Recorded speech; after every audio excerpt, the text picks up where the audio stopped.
Questioner says, do I exist in your world as you exist in mine? Maharaj says, of course you are, and I am, but only as points in consciousness. We are nothing apart from consciousness. This must be well grasped. The world hangs on the thread of consciousness. No consciousness, no world. Yeah.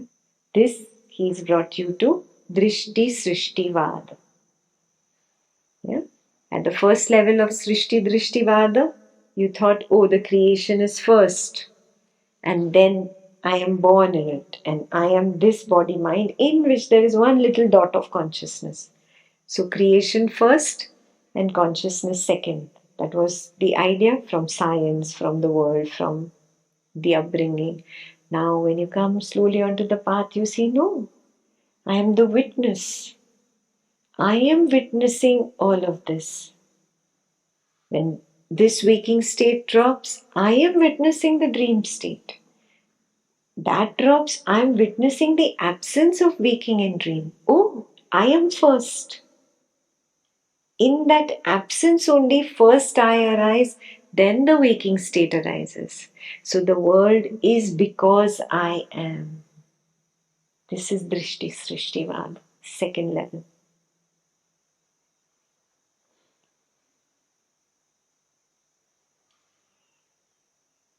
So he says, this must be grasped. The world hangs on the thread of consciousness. No consciousness, no world. Questioner says, there are many points in consciousness. Are there as many worlds? Maharaj says, take dream for an example. In a hospital, there may be many patients, all sleeping, all dreaming, each dreaming in his own private personal dream, unrelated, unaffected, having one single factor in common, illness. Similarly, we have divorced ourselves in our imagination from the real world of common experience and enclosed ourselves in a cloud of personal desires and fears, images and thoughts, ideas and concepts. It's a very deep analogy. All these patients are lying in the hospital. Yeah? They are all dreaming. It's just an example. Now they all have one common dream, illness. Because that is what is there in the waking, it comes up in the dream. Just like this retreat points are coming up in your dream, you're having wise dreams in the night. Like that only, they have one common thing, illness. But they have actually divorced themselves from the reality which is the hospital, and they're all there. Yeah? Like that only. We have divorced ourselves from the reality that I am consciousness and imprisoned myself in an idea. Yeah? I am Ekta, this is happening to me, that is happening to me, I did this, I did that. A zillion such ideas, concepts, images about myself and my personal world. And I believe this to be true. Yes? So there are as many personal worlds as infinite. Yeah? So his question was there, no? There are many points in consciousness. Are there many personal worlds? The answer is yes. Question. This I can understand. But what could be the cause of the tremendous variety of the personal worlds? Maharaj says the variety is not so great. All the dreams are superimposed over a common world. Please highlight that. All the dreams means personal worlds that are created are superimposed on a common platform that I was talking about earlier. He calls it a common world. To some extent, they shape and influence each other. The basic unity operates in spite of all. At the root of it all lies self-forgetfulness, not knowing who I am. So again, that same common platform of pure consciousness, which is nothing but H2O. Yeah, like the ocean. Here, the H2O is equal to knowledge. Everything is knowledge. Everything is knowledge. That is the common world, yeah, or the common platform. Everything is knowledge, but you forget it.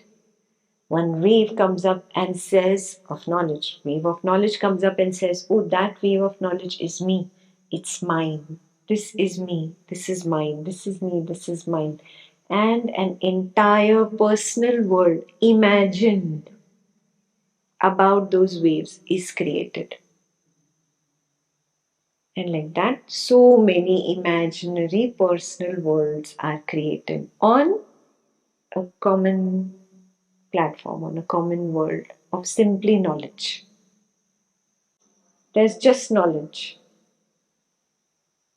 bits of data, just data. Internet, what is internet? Nothing but information. Do you see it? No, but my computer can catch it. It's nothing but data. Yes? When data is caught in a proper structured manner, it becomes my computer and it's on my screen and it is my email. Yeah? Just because it's on my computer, my screen, I have typed those words, I think, oh, this is mine. No, reality is internet is only data. It's bits of information. Period. There's nothing else. If you go one level deeper, it's nothing but 0 1 0 1 0 1 0 1 0 1. There's nothing else there. That's exactly what this is. Just a common ground, a common platform of 0 1 0 1 0 1, and all that has been, this is mine, because of the mindness has created a personal world. It is consciousness, knowingness. That is its quality, that is its nature. Information, data, knowledge. Actually, it is all 0 1 0 1 0 1 0 1. Does not belong to anyone. Yeah, and it's all around. It's just that this computer catches it and says it's personal, mine, mamata. He says about the common world, and to some extent they shape and influence each other. The basic unity operates in spite of all, and at the root of it all lies self-forgetfulness. Yeah? At the root of all 0 1 0 1 0 1, there is self-forgetfulness, that it's just information, pieces of data. Yes, it has become my data, my personal data, yeah, or mine. So there's self-forgetfulness, not knowing who I am. So questioner says, to forget, one must know. Did I know who I am before I forgot it? Maharaj says, of course. Self-forgetting is inherent in self-knowing. Please highlight that. I know I wear my spectacles on my nose. I know I keep my spectacles away in the case. Sometimes I forget to keep it in the case. I keep it there, keep it there. Yeah, and then when I need it again, I know it is on my nose. Yeah, so all the possibilities are in my domain range. I keep it here, I keep it there, I keep it there, put it in its case, it's here, I keep it here. Sometimes I have a string, it's hanging here. So all the possibilities of that spectacles, its placement are in my domain range. So knowing where it is and knowing where it is not is also in my domain range. Yeah. So remembering where it is and forgetting where it is are also in my domain range. Therefore, self-forgetting is a part of self-knowing. You can forget only that which you know. Right?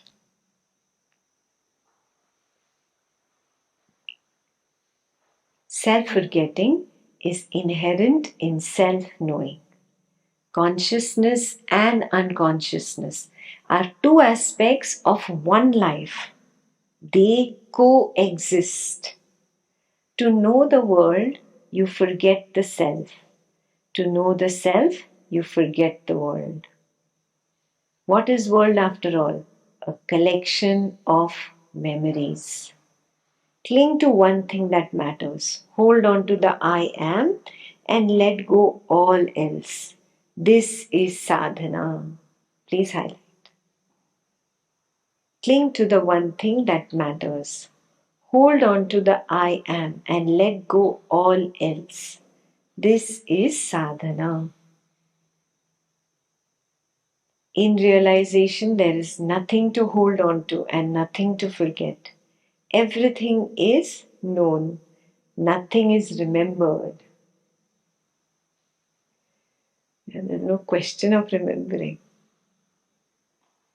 Every time you have to go to the witness, what happens? You have to let go all your bickering. I like this, I don't want this, blah, blah, blah, blah, blah. Yeah? To know the self, you have to forget the world. To know the world, you have to slip away from the witness. You recognize this? So both possibilities are there.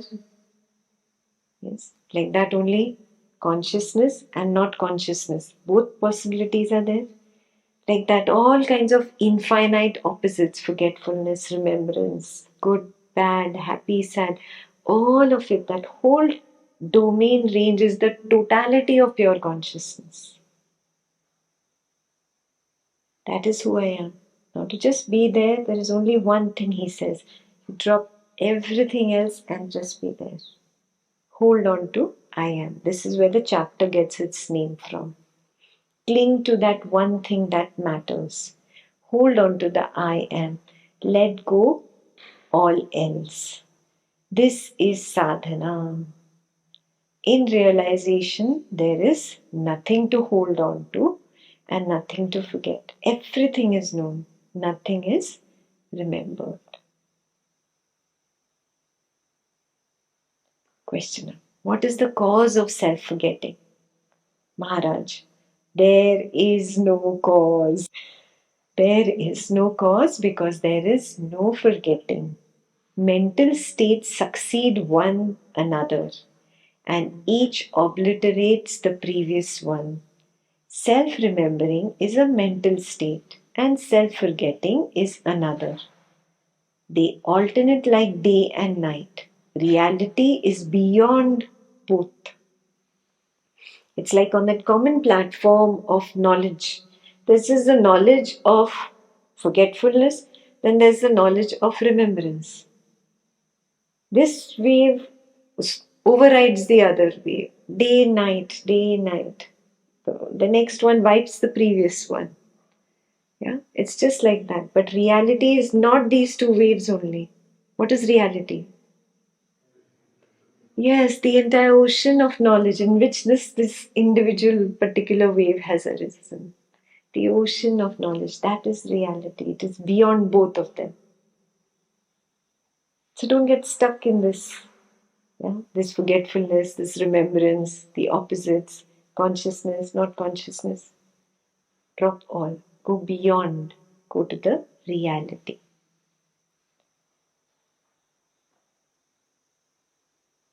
Questioner says, surely there must be a difference between forgetting and not knowing. Not knowing needs no cause. Forgetting presupposes previous knowledge and also the tendency or ability to forget. I admit I cannot inquire into the reason for not knowing, but forgetting must have some ground. Maharaj says there is no such thing as not knowing. Please highlight. Why? Because you are knowledge itself. You are knowingness itself. Where is the question of not knowing? There is no such thing as not knowing. There is only forgetting. What is wrong with forgetting? It is as simple to forget as to remember. It's that simple. One wave arises of remembrance, one wave arises of forgetfulness. Why is the forgetfulness wave such a big demon for you? And why is the remembrance wave such an angel? No, the same thing. Why are you treating one as good and one as bad? Is it not a calamity to forget oneself? Like a disaster. Isn't it a disaster to forget oneself? Maharaj says, as bad as to remember oneself continuously. Yeah? Forgetting is as bad as remembering oneself continuously. There's a state beyond forgetting and not forgetting, the natural state. Yeah, I spoke about it yesterday also. When everything just silences, there is no knowing of it and not knowing of it. There's just the nothingness, absolute silence. It's a relief from the opposites. The relief from the opposites is the supreme state, the natural state. It is your state. That is called ananda. That is called equanimity. Yeah, so he's talking exactly about the same thing. I'll read that again. Is it not a calamity to forget oneself? As bad as to remember oneself continuously. There's a state beyond forgetting and not forgetting, the natural state. To remember, to forget, these are all states of mind, which are thought bound, which are word bound. Take, for example, the idea of being born. I was told I was born. I do not remember. I am told I shall die. I do not expect it. You tell me I have forgotten or I lack imagination. But I just cannot remember what never happened, nor expect the patently impossible. Bodies are born and bodies die. But what is it to me? Bodies come and go in consciousness, and consciousness itself has its roots in me. I am life, and mine are mind and body. So you see, these are all states of mind. Everything is word bound, everything is thought bound, including the idea of I was born, I am going to die. Do you ever feel that you're going to die? How old are you? You don't need to tell me. Announce it in your mind. How old are you? Do you feel you are that old?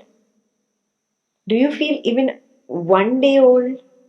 1 minute old? You feel ever new. Why? Yes, the now, because of the now. This is my direct experience. Every now, there is a new me. There is a new perception, there's a new sensation, new thought, new feeling. The I am is born every now and dissolves every now. So it's not that just there is the wave of the perception, sensation, thought, or feeling appearing and disappearing. The I also appears and disappears along with it. Do you see? Yeah? This Maharaj gave a hint in the second chapter that I arises only when there's something to know. When there's nothing to know, the I also subsides. It becomes nothingness. Again, the next thought is there. It arises with it. Again, it disappears. This is the meaning of there is the next now. I is not continuous. I is also arising and disappearing. Have you ever recognized how do I know both the I and the thought? Because I'm not the I, I'm beyond the I, I'm the higher witness of the lower witness. So go one more level deeper in your investigation. Can I recognize this? The thought arises, the I arises with it. The thought recedes, the I recedes. I, the primordial awareness, know both. If it doesn't happen, it's okay. This takes the mind to slow down quite a bit, silence to be quite strong for this to happen. So be gentle with yourself. If it happens, good. If it doesn't matter. It'll just come. It'll just come. Yeah? Then you understand the meaning of the higher witness and the lower witness. When I look in the mirror, I forget this is who I am. I look at that and I feel I am. That's a false feeling of I am. Who's knowing it? The pure consciousness is knowing that false feeling of I am. And that false feeling of I am is saying, oh, there is a pimple here. That pimple is the thought, and there is this false feeling of I am growing a new pimple, whatever. So that sense of I am is the I am, the lower witness. The pimple, I'm getting a pimple, is the thought. And this pure consciousness knowing both, this is the higher witness. Yeah. So he says all this is word bound, thought bound, forgetting, remembering, simply states of mind. Basically, states of mind means that little wave of knowledge. That is a state of mind. Little knowledge wave I perceive and I label. That is state of mind.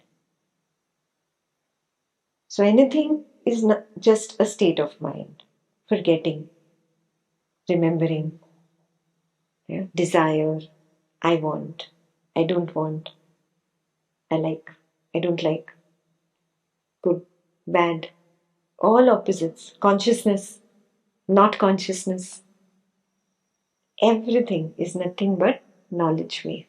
Yeah? State of mind. Yeah? What is pure consciousness? Perceiving without labeling. There are no labels. Just the recognition of the ocean of knowledge. The knowingness. Very clear? Everything is just thought bound, word bound. Take for example the idea of being born. I was told I was born, but I do not remember. Ask yourself this question. Doesn't this apply to you? I am told I shall die, but I do not expect it. I feel ever new. I never feel that this body is aging or I am aging. Yeah, I always feel I am, and I'm exactly the way I was before. I never feel I am aging. So I do not expect it.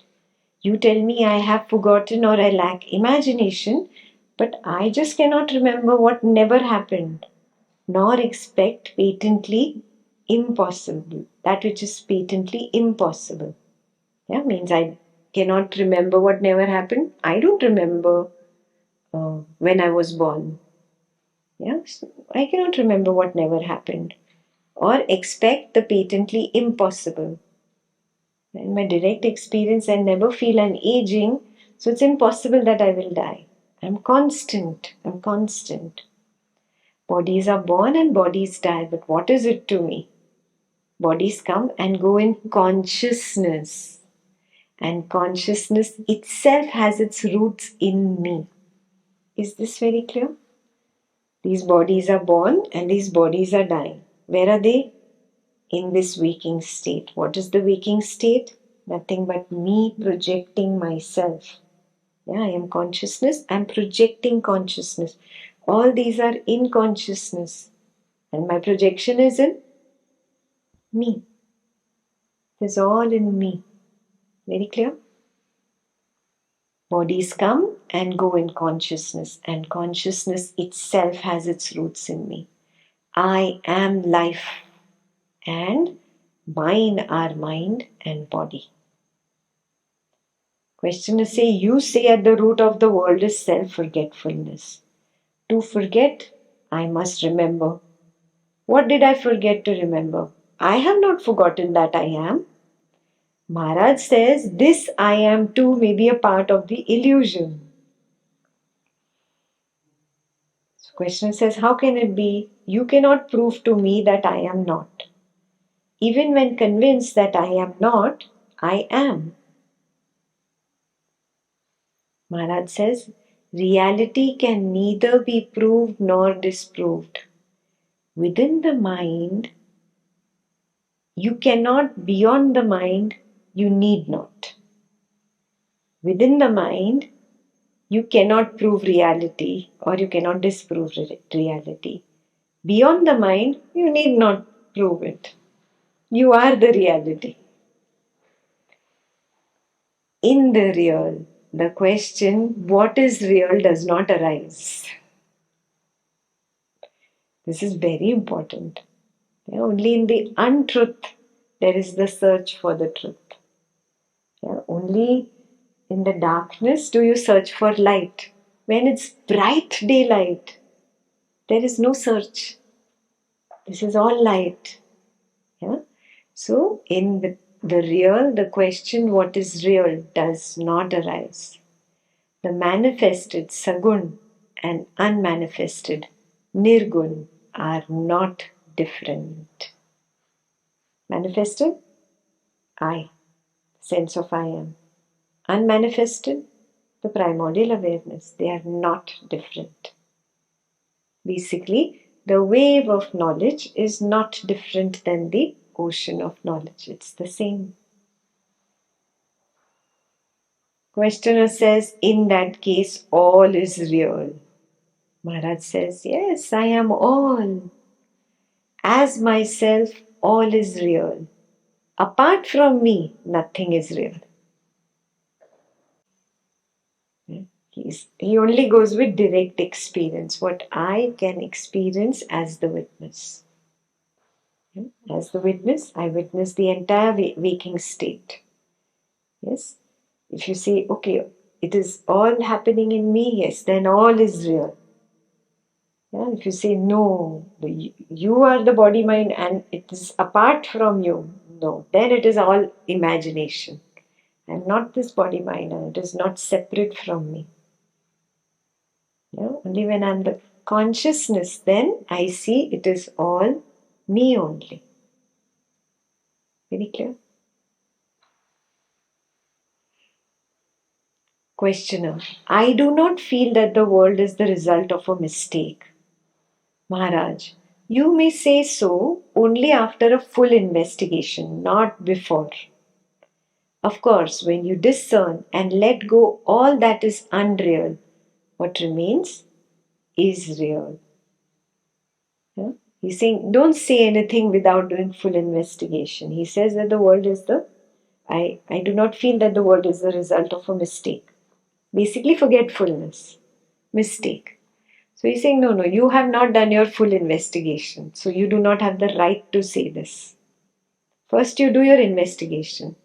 Discern means become very clear, apply viveka, filter out the illusion, imagination from that which is the truth or real. That is discern. Yeah? You discern. You let go of everything that is unreal. What will remain in the end? Only the real. So questioner says, does anything remain at all? Maharaj says, yes, the real remains. But don't be misled by words. Questioner says, since immemorial time, during innumerable births, I build and improve and beautify my world. It is neither perfect nor unreal. It is a process. Maharaj says, you are mistaken. The world has no existence apart from you. Please highlight. Take this as homework. Investigating your own world. Does my personal world have existence apart from me? Do I have proof that those tigers and butterflies are really alive out there, what I call home? You are mistaken. The world has no existence apart from you. At every moment, it is but a reflection of yourself.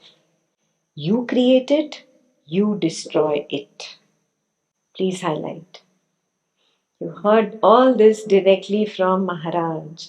You create it, you destroy it. I create it, I destroy it. I create it from my subtle thought, the gross manifestation of a world. And then I can withdraw from the subtle thought and the gross manifestation does not even come up. I create it, I destroy it. Yeah? So now you work harder on seeing this reality, not blindly believing Maharaj, not blindly believing Ekta. I have to see this. In that common platform of waves, you didn't say one by one, my wave, my wave, my wave. You just went and grabbed a lot of waves. But they're meant to come one by one in the next now, in the next now, in the next now. So it's all, the program is done by you. It's actually just one now. It's not even connected. And it's all random because you went and just grabbed random waves. There is really nothing. There is no person also. There is no who. There is simply perceiving of one wave, perceiving of the next wave, perceiving of the next wave. And a story which is created by connecting all the waves, giving the name Ekta or Dan or Akshay, like that. This is all that is there in the now. And then there is the next now. And then there is the next now. That's all. This is it. This is it. That's all I know. Just be with the truth. It's a big relief to be with the truth. It's fun also.